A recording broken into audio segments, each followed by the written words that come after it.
속건 제물로 드리기에 이르면 이런 제목으로 성찬 사경의 말씀을 전하겠습니다. 그리스도께서 십자가에 달리신 의미를 성도는 분명하게 이해해야 합니다. 왜냐하면 그 십자가의 의미를 올바로 깨달을 때 그리스도의 속죄하심이 더 영광스럽고 고귀한 가치라는 것을 깨닫게 되고 그 십자가 앞에서 오늘 신자의 삶이 무엇을 지향해야 되는지를 분명하게 깨달아 알 수 있기 때문입니다. 오늘의 본문은 예수께서 우리를 대신해서 모든 질고를 지시고 십자가에 달리시는 것이 하나님께서 원하셨기 때문이다. 이렇게 기록하고 있는 것을 보게 됩니다.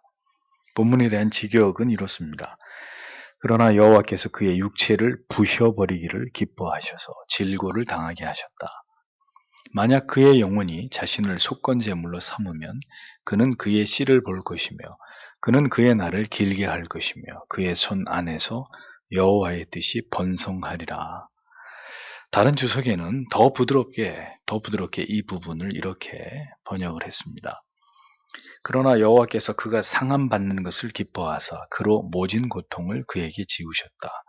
그가 속건 제물이 되었을 때 그는 후손을 보게 될 것이며 그의 날이 길어질 것이고 여호와의 뜻이 그를 통해 번성하게 될 것이다. 네. 오늘은 이 본문에서 두 가지만 생각해 보려고 합니다. 하나는 하나님께서 독생성자 예수 그리스도께서 상함받게 되는 것을 원하셨다는 사실과 또 하나는 한글 성경에는 명확하게 드러나 있지 않지만 예수 그리스도께서 스스로 속건 제물이 되셨다라는 이 사실입니다. 그러니까 한글 성경에 여호와께서 그로 상함을 받게 하시기를 원하사 이렇게 기록되어 있는데 원문에는 사실 더 강한 표현으로 이 부분이 기록되어 있습니다. 상함을 받게 하다라는 원문의 의미는 부수다, 눌리다 이런 뜻입니다. 또 원하다라는 의미는 기뻐하다 이런 뜻이 그 안에 포함이 되어 있습니다. 그러니까 하나님께서는 하나님의 외아들이 이 땅에 인간의 모습으로 오셔서 처참하게 부셔지는 것을, 무참하게 파괴되는 것을 기뻐하셨다 이런 의미가 되는 것입니다. 그런데 여러분, 세상에 어떤 아버지가 그 아들이 처참하게 부서지고 갈기갈기 찢기워지는 것을 기뻐할 아버지가 어디에 있겠습니까? 그럼에도 불구하고 왜 성경은 하나님께서 예수 그리스도께서 십자가를 지시고 모든 질고와 능욕과 온갖 고통을 당하시면서 십자가 위에서 죄인의 모습으로 그 형벌을 감당하사 죽으시게 된 일에 대해서 하나님이 이것을 몹시 기뻐하셨다고, 하나님이 기뻐하셨기 때문에 일어난 일이라고 성경은 왜 이렇게 이 부분을 기록하고 있느냐 하는 것입니다. 그러니까 이 말씀을 우리는 어떻게 해석해야 되느냐, 이것을 생각해 봐야 되는 거죠. 우리는 먼저 성삼위 하나님께서 인간의 구속과 구원의 문제를 위해서 협의하신 바를 생각해 보아야 합니다. 성부 하나님께서 그 사랑하는 자녀들을 긍휼히 여기심으로 이 모든 구속의 사역을 계획하셨고, 성자 하나님께서는 성육신 하심으로 대속을 감당하시는 것으로 이 일을 성취하셨습니다. 그리고 성령 하나님께서는 은혜로 이 모든 구속의 사역을 택하신 하나님의 백성들에게 적용시키셨습니다. 그러니까 우리를 구원하시기 위한 이 위대한 계획은 그렇게 삼위 하나님의 기뻐하시는 뜻 가운데서 협의됐고 진행됐고 성취된 일이다라는 거죠. 이 일을 결의하실 때 삼위 하나님께서는 슬픔과 괴로움과 탄식 속에서 이 모든 일을 행하셨겠느냐? 절대로 그렇지 않다는 거죠. 성자 하나님의 대속적 희생은 참으로 아름답고 숭고한 희생이나 성부 하나님의 뜻을 받던 성자 예수 그리스도께서는 기꺼이 자원하셔서 기쁨으로 이 일을 이루셨습니다. 그러니까 어쩔 수 없이 해야 되는 일이라서 했다면 아들의 희생이 아버지께는 지극한 괴로움과 고통이 되었겠지만 이 모든 일은 기꺼이 하나님의 공의와 사랑이 나타나기 위해서 삼위의 하나님께서 기쁨으로 이 모든 일들이 그렇게 되어지도록 협의하셨고 그 삼위의 하나님에 의해서 이루어진 위대한 구속의 계획이었다는 거죠. 그래서 그 가운데 아들은 희생을 담당하시는 것입니다. 하나님께서는 아들의 희생을 슬퍼하시고 마음 아파하시기보다는 아들을 통해서 이루어질 위대한 죄인들의 대속을, 완전 무결한 영원한 대속을 더 기뻐하셨고, 이를 통해서 다시 하나님과 사랑하는 자녀들이 회복되고 화목해 되는 것에 더 큰 기쁨을 하나님이 두셨다는 이야기입니다. 하나님께서는 십자가 위에서 고통을 울부짖는 이 땅에서의 아들의 마지막 모습을 지켜보셔야 하는 아픔을 맛보셨겠지만, 그보다는 아들과 아버지께서는 이제 이 대속의 놀라운 역사를 통해서 마침내 성취되는 위대한 모든 하나님의 택한 죄인들의 구속과 그들과 하나님과의 화목을 더 훨씬 기뻐하셨다는 겁니다. 더 기뻐하실 위대한 뜻을 위해서 그보다 덜한 아픔과 괴로움과 슬픔과 희생을 기꺼이 감당하신 성부 하나님과 성자 하나님이셨다는 것을 우리는 기억하면서 이 모든 사랑과 은혜에 언제나 감사하고 이것을 높이고 찬양함이 합당한 성도의 자세라는 것을 잊어서는 안 됩니다. 더 아름다우신, 더 위대하신 하나님의 뜻이 이루어지기 위해서는 아들의 고통이 사용되어야 할 때 하나님은 기꺼이 그것을 사용하시는 거죠. 아들 또한 아버지의 뜻을 위해서 기꺼이 자기를 희생하는 것을 주저하지 않으셨다는 거죠. 그렇다면 그렇게 하나님의 높으신 뜻을 위해서 아들의 고통을, 아들의 죽음을 사용하신 하나님께서 오늘도 우리 안에서 더 선하시고 완전하신 하나님의 뜻을 이루시기 위해서 완고하고 무지한 우리의 자아를 철저하게 깨뜨리시고 파괴하시는 고통을 사용하실 수 있겠습니까? 없겠습니까? 얼마든지 하나님은 우리 각자를 향하신 하나님의 선하시고 완전하신 뜻을 이루기 위해서 우리의 고통을 사용하실 수 있다는 거예요. 그 고난 속에서 오늘도 하나님의 선하신 뜻을 우리 각 사람 안에서 이루시고 하나님은 성취해 가신다는 거죠. 그리고 그 모든 것을 하나님이 기쁘게 여기신단 말입니다. 우리는 고통 가운데 그 시간을 지나가지만 그 고통이 결국은 우리를 이롭게 하고 우리의 믿음을 더 자라게 하고 더 뜨겁게 하나님을 사랑하고 신뢰하고 하나님만을 바라보게 하는 그런 철저한 믿음의 사람으로 변화시키기에 하나님은 그 모든 것들을 우리 안에서 기뻐하신단 말이에요. 그렇게 우리가 더 하나님의 사람으로 견고하게 세워지고 더 큰 믿음의 사람들로 만들어지는 일을 하나님께서 원하시고 이 모든 일들이 그렇게 하나님의 자녀들 인생 속에서 되어져가는 모든 것을 사랑하시는 아버지시라는 거죠. 하나님께서 그리스도께서 그렇게 십자가 위에서 산산이 부서지는 것을 기뻐하시는 것은 하나님의 아들보다 우리를 더 사랑하셔서가 아니라 아들이 그렇게 산산이 찢겨짐을 통해서만 우리의 죄가 모두 사해짐으로 구원받는 길이 열릴 수 있기 때문이었습니다. 다시 말하지만 하나님의 뜻을 이루시기 위해서 아들의 질고와 죽음을 사용하신 하나님께서 우리를 향해서 우리의 가족과 교회와 이 나라를, 이 민족을 위해서, 이 시대를 바로 세우기 위해서 하나님이 만약 우리의 고통을 사용하실 것 같으면 우리는 그 고통을 당해야 되는 것입니다. 그 고통을 지나가면서 하나님의 원대하신 뜻과 목적이 이루어지게 하는 일에 우리 자신을 내어드려야 되는 거예요. 믿음은 거기까지를 생각하는 것이다 라는 것을 잊어서는 안 됩니다. 다음은 그 영혼을 속건제물로 드리기에 이르면 이라고 말씀하고 있습니다. 속건제는 레위기에 나오는 여러 제사 가운데 한 방법인데 하나님의 백성들이 지은 죄 가운데 특별히 소유권을 침해한 범죄에 대해서 배상과 함께 하나님께 드리는 그런 제사였습니다. 속건제를 드려야 하는 경우는 먼저 하나님의 여호와의 성물에 대해서 구별된 거룩한 성물에 대해서 그것을 범하는 죄를 지은 경우와 다른 경우는 이웃의 물건이나 소유에 대해서 범죄하였을 경우입니다. 그럴 때는 속건제를 드리는 그것이 하나님이 주신 규례와 법입니다. 그런데 우리가 주의 깊게 생각해 봐야 될 부분은 왜 이사야 선지자는 예수 그리스도께서 당하실 십자가의 고난을 속건제물에 비유했느냐 하는 점입니다. 성경은 종종 그리스도의 십자가의 순환을 어떤 제물에 비유하죠? 화목제물에 비유합니다. 보통은 화목제물에 자주 그리스도의 십자가의 죽으심을 비유하죠. 로마서 3장 25절에 이 예수를 하나님이 그의 피로써 인하여 믿음으로 말미암은 화목제물로 세우셨으니 이는 하나님께서 길이 참으시는 중에 전에 지은 죄를 간구하심으로 자기의 의로움을 나타내려 하심이니 요한 1서 2장 2절에도 저는 우리 죄를 위한 화목제물이니 우리만 위할 뿐 아니요 온 세상의 죄를 위하심이라 이런 기록이 발견되지 않습니까? 성경은 종종 예수 그리스도를 화목제물로 비유하는데 이사야에서는 화목제물이 아니라 속건제물이라고 하는 다소 생소한 표현을 사용하고 있다는 점입니다. 속죄죄는 헌제자가 죄를 씻고 깨끗하게 하는 것이 목적이라면 속건제는 훼손된 물건이나 끼친 피해에 대한 보상이 목적이라고 할 수 있습니다.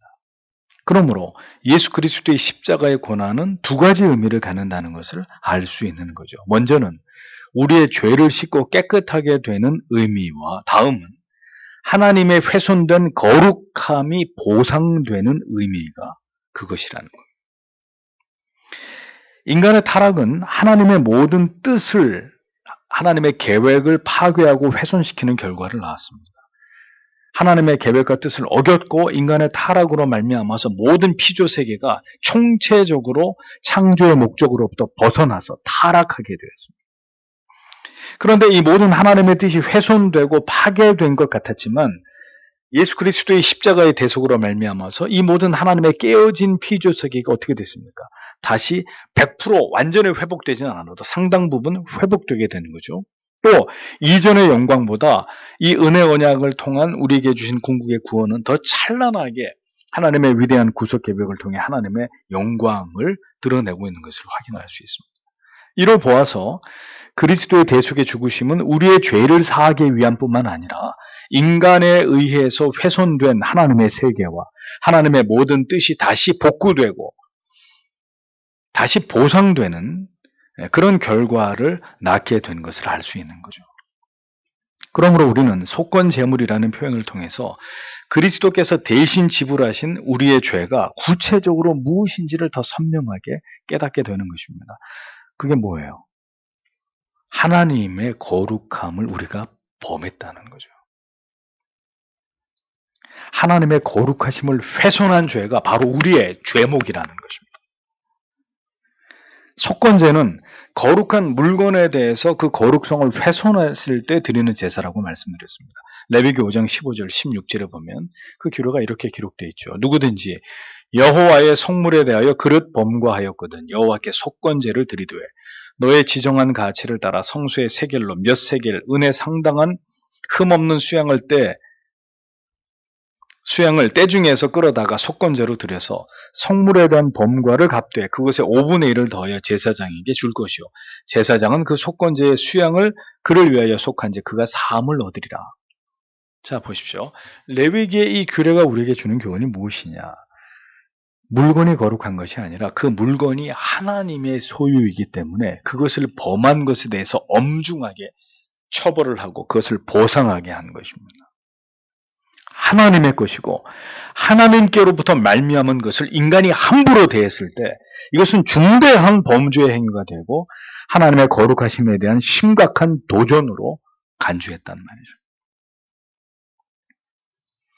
하나님께서 인간들을 위해서 하나님의 위대하신 창조의 솜씨를 이 온 세상에다가 펼쳐 놓으셨습니다. 하늘의 해, 달, 별을 만드시고 바다와 육지, 공중에 모든 아름다운 동식물들로 채우셨습니다.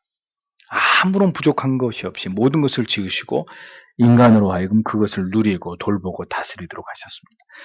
그리고 인간의 창조는 모든 창조의 정점으로 모든 것은 말씀으로 지으셨지만 인간만큼은 하나님이 직접 땅의 흙으로 인간을 지으심으로 다른 모든 피조물들과 차별을 두셨습니다. 하나님께서 온 우주 만물을 지으셨을 때 흡족해 하시고 기뻐하셨지만 하나님의 형상을 따라 지음받은 인간을 바라보실 때 하나님은 훨씬 더 그 인간을 바라보시고 하나님이 얼마나 기뻐하셨을지를 생각해 보십시오. 그 어떤 잔인한 범죄자의 부모도 그가 처음 태어났을 때, 그리고 갓난아기 때 듬뿍 사랑하면서 그 아기를 기뻐하지 않는 부모는 없었을 것입니다. 이 아기가 자라서 수십 년이 지나고 난 다음에 뭐 수십 명의 사람들을 잔인하게 죽인 연쇄살인범이나 테러리스트가 될 거라고 누구도 생각하지 않았을 것입니다. 아름다운 세상이 가장 아름답게 지어졌고 또 그 가운데 가장 아름답게 인간을 하나님이 창조하셨는데 인간은 하나님의 언약을 파괴하고 죄를 범했습니다.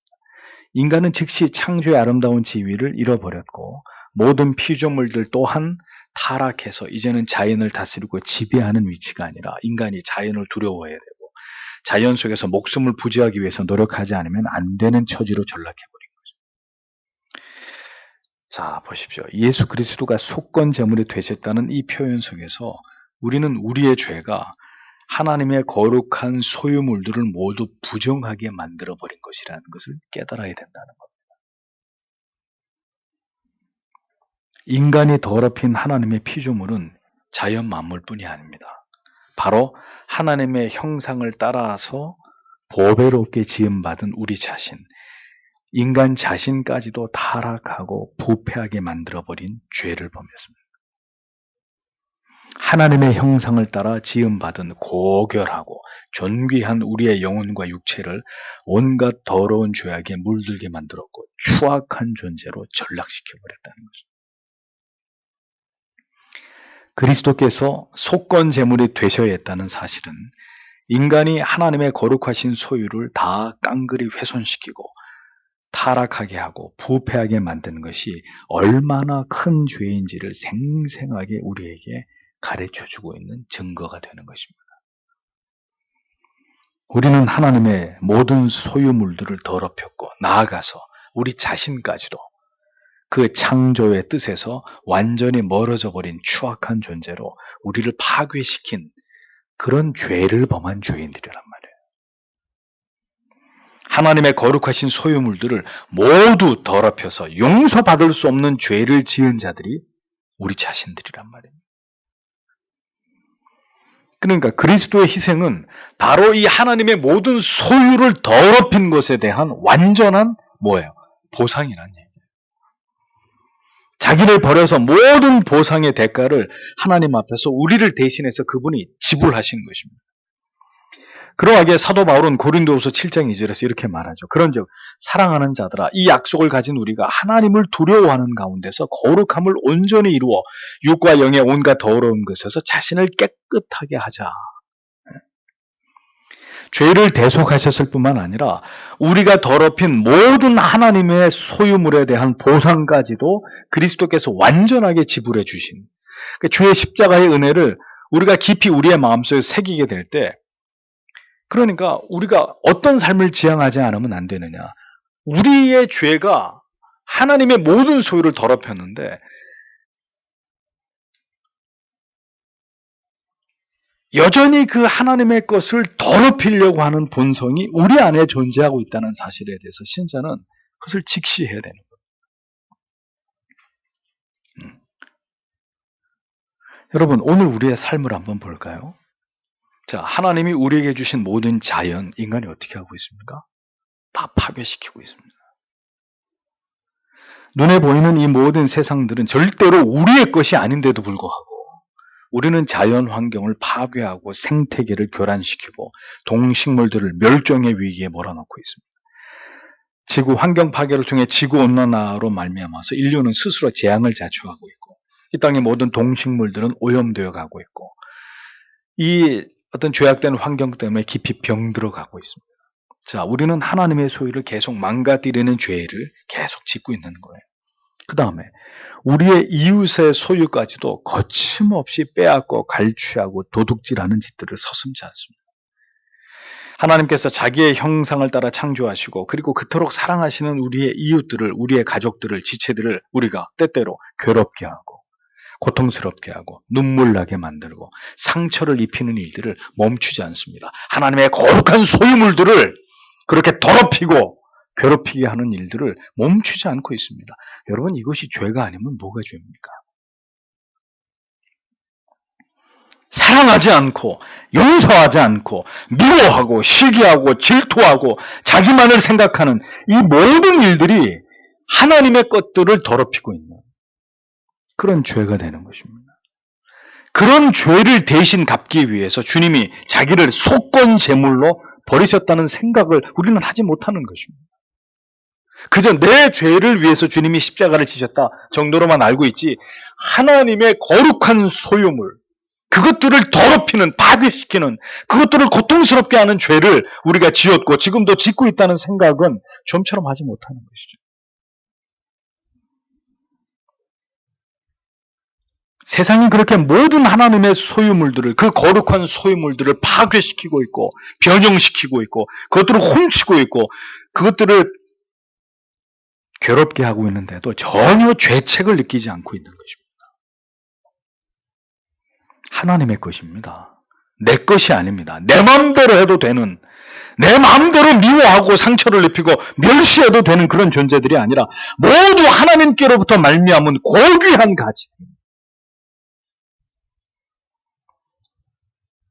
여러분, 그런 마음으로 아내를 사랑하십니까? 그런 마음으로 남편을 사랑하시나요? 우리의 자녀들을, 우리의 부모님을, 우리의 지체들을 사랑하고 용서하고 용납하면서 우리가 살아가고 있습니까? 하나님의 거룩한 소유물들이다. 그분의 것들이다. 우리에게 그런 의식이 있습니까? 그렇게 살아갈 수 있도록 하나님의 은혜와 도우심을 구하고 있나요? 도대체 누가 허락한 일이기에 하나님의 소유물에 대해서 이렇게 함부로 여기면서 우리가 살아가고 있느냐? 누가 누구를 정죄하고 판단하고 업신여기고 미워하는 것입니까? 그러한 하나님의 거룩한 소유물들에 대해서 저지른 우리의 죄 때문에 주께서 자기 몸을 찢으신 것을 왜 우리는 알지 못한다는 말일까요? 우리 자신 또한 하나님의 거룩한 소유물입니다. 우리에게, 내게 주신 것이 내 것이 아니라 하나님이 내게 잠시 맡기신 다 그분의 것이잖아요. 나의 시간, 나의 젊음, 나의 몸, 나의 재능, 돈, 내 가정, 내 인생, 모든 것이 내 것이 아니라 하나님이 나에게 맡기신 그분의 거룩한 소유물들이란 말이에요. 그런데 그 하나님의 거룩한 소유물을 올바르게, 정결하게 잘 관리하고 사용하고 계십니까? 여러분의 하루 24시간은 무엇으로 채워지고 있습니까? 하나님이 주신 여러분들의 몸과 건강을 어떻게 관리하고 계시나요? 여러분들에게 주신 물질 어디에 어떻게 사용하고 계십니까? 우리 각자에게 주신 재능을 여러분들은 어떻게 연마하면서 어떻게 그것을 활용하고 계시죠? 우리는 오늘도 하나님의 거룩한 소유물들을 범하는 죄를 짓고 있는 것은 아닌지 우리 자신을 돌아볼 필요가 있습니다. 내 것이 하나도 없다는 걸 아셔야 됩니다. 하나님의 형상을 따라 지음받은 다른 사람들을, 지체들을, 우리의 가족들을 우리가 귀하게 여기고 그들의 것을 해하지 않고 그들의 마음과 감정을 상하게 하지 않고 있는지를 여러분 돌아보셔야 합니다. 하나님의 소유물로서의 내 가정입니다. 하나님의 소유물로서의 교회입니다. 하나님의 소유물로서의 이 나라입니다.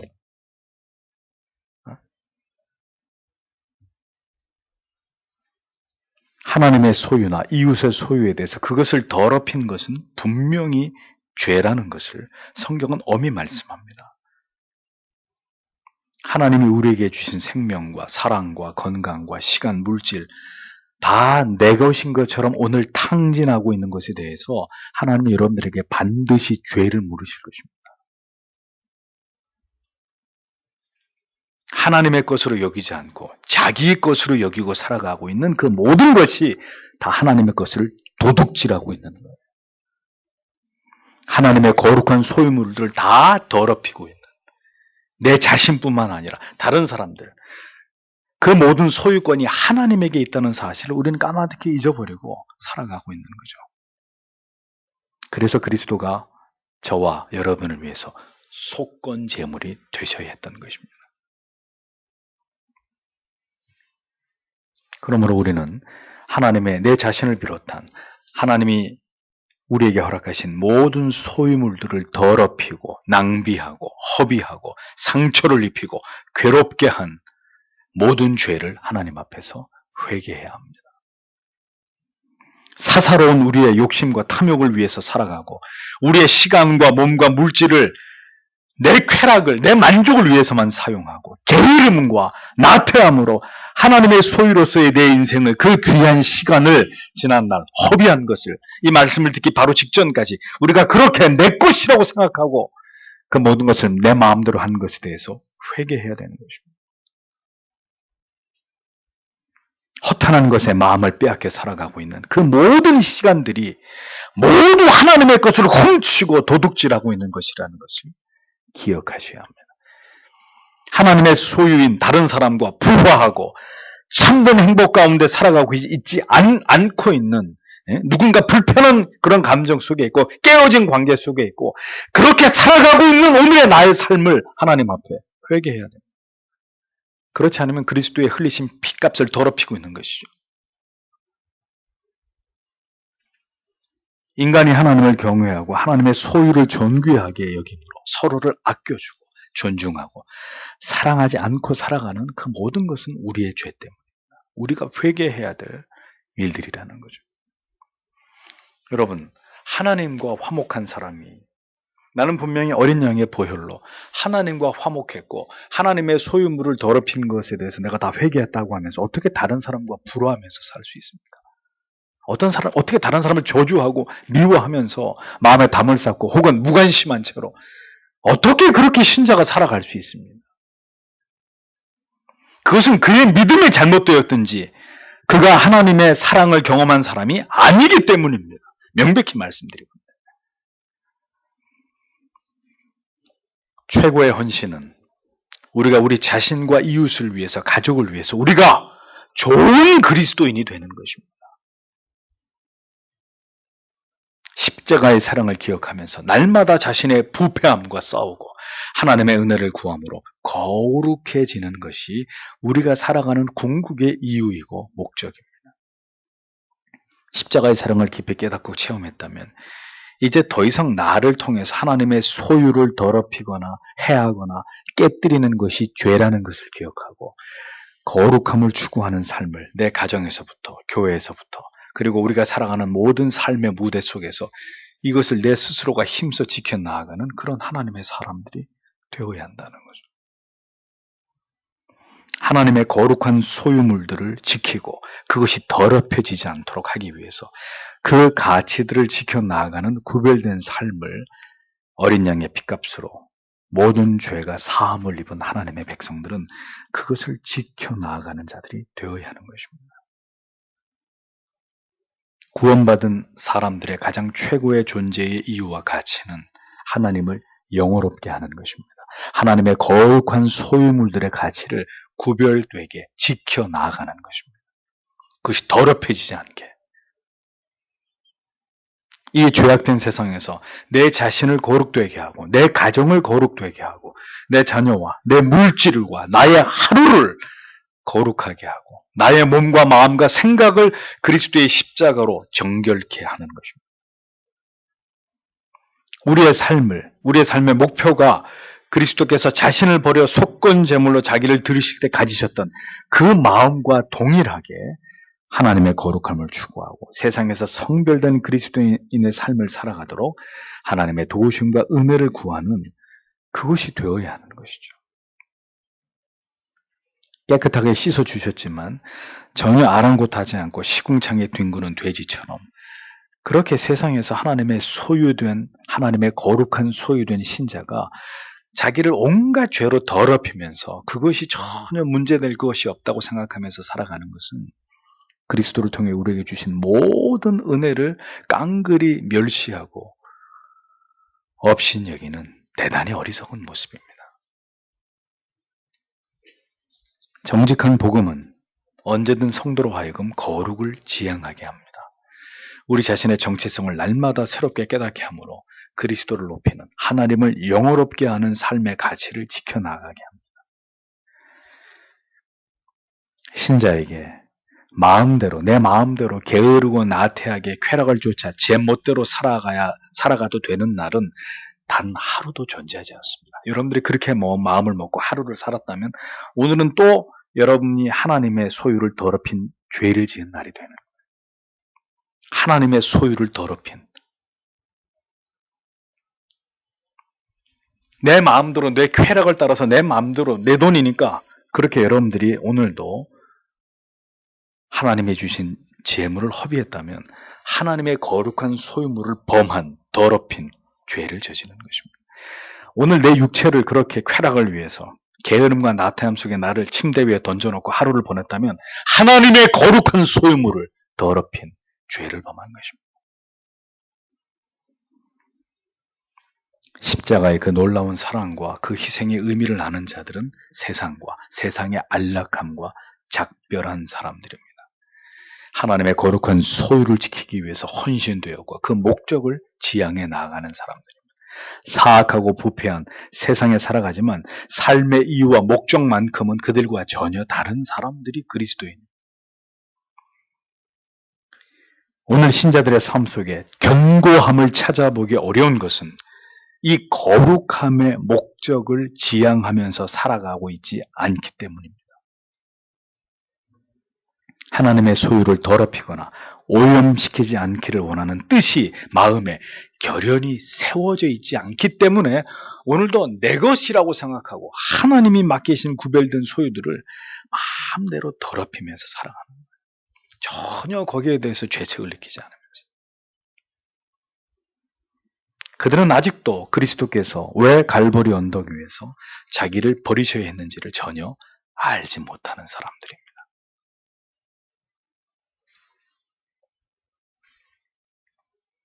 거룩한 목표를 향해서 나아가는 자는 잠시 넘어져도 속히 일어나서 다시 그 길을 달려갑니다. 그러나 거룩의 목표 자체가 없는 자들은 내가 왜 거룩해야 되는지, 왜 내게 주신 시간과 내 몸과 내 재능과 내 가족과 교회와 지체, 내가 왜 이 거룩을 내가 이것들의 거룩을 신경 써야 되는지를 알지 못하기 때문에 세상에서 흐느적거리면서 살아가기 일수인 거예요.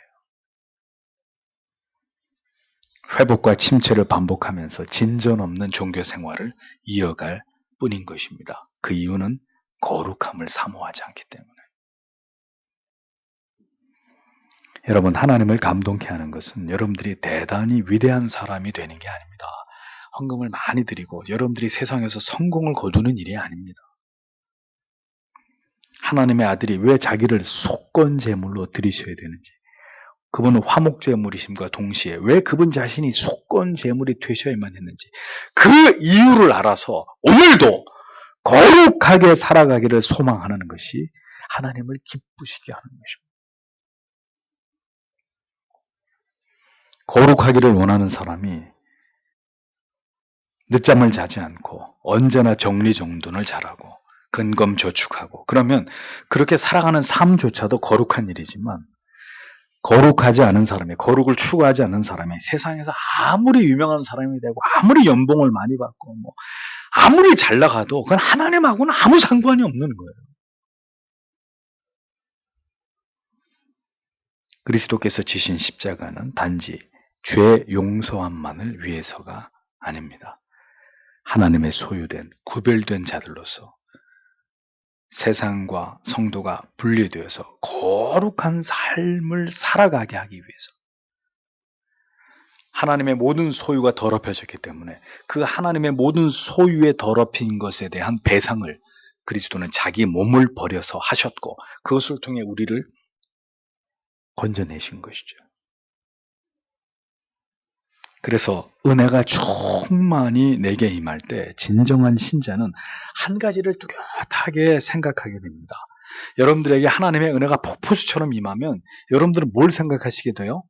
와, 은혜를 이렇게 많이 주시는 거 보니까 대박이 나겠군. 그걸 생각하십니까? 은혜가 충만히 한 영혼 가운데 부으실 때 그 이유는 신자가 오직 한 가지만을 생각하기 위함인데 그게 뭐냐? 내 생명을 거두어 가신 그날까지 온전히 주님을 위해서 거룩하게 살아가리라. 절대로 세상의 길이 아니라, 나를 더럽히는 길이 아니라, 누구를 미워하고 배척하는 삶이 아니라 거룩한 길, 사랑하고 용서하고 인내하는 그 구별된 거룩한 삶을 살아가리라. 그 누구도 미워하지 않고 내 자신을 하나님 앞에 정결하게, 성실하게 최선을 다해서 나의 주어진 삶을 하나님 앞에서 살아가리라. 하나님의 은혜가 폭포수처럼 부어질 때 신자의 마음 가운데 뚜렷하게 갖는 목표는 바로 그것입니다. 내가 그렇게 살아서 내 아버지를 기쁘시게 해드릴 것이다. 다른 어떤 마음도 들지 않아요. 다른 마음이 든다면 그건 하나님이 주시는 은혜가 아니에요. 그 사람이 진정한 그리스도의 사람이에요. 인간이 거룩하게 살지 않으려는 단 하나의 이유는 자기의 모든 것이 하나님의 것임을 인정하지 않기 때문입니다. 우리도 그런 착각 속에서 오늘까지 살아온 것은 아닌지 성찬식을 앞둔 이 시점에서 다시 한번 우리의 모든 삶을 총체적으로 돌아보면서 그리스도께서 우리를 위해 속건 제물이 되셨다. 이 의미를 깊이 묵상하시면서 우리가 하나님 앞에 회개해야 될 것들에 대해서 회개하면서 우리의 영혼과 마음이 온전한 하나님의 뜻을 추구하면서 하나님 거룩을 추구함이 내 안에 회복되게 해주시옵소서. 하나님의 소유를 더럽혔던 것을 용서해 주시고 다시 이 거룩의 본질을 회복해서 하나님 앞에서 살아가는 하나님의 자녀가 되게 해 주시기를 이 밤에도 이 말씀을 깊이 생각하시면서 하나님 앞에 간절히 기도하시고 돌아가셔야 될 줄 믿습니다. 기도하겠습니다.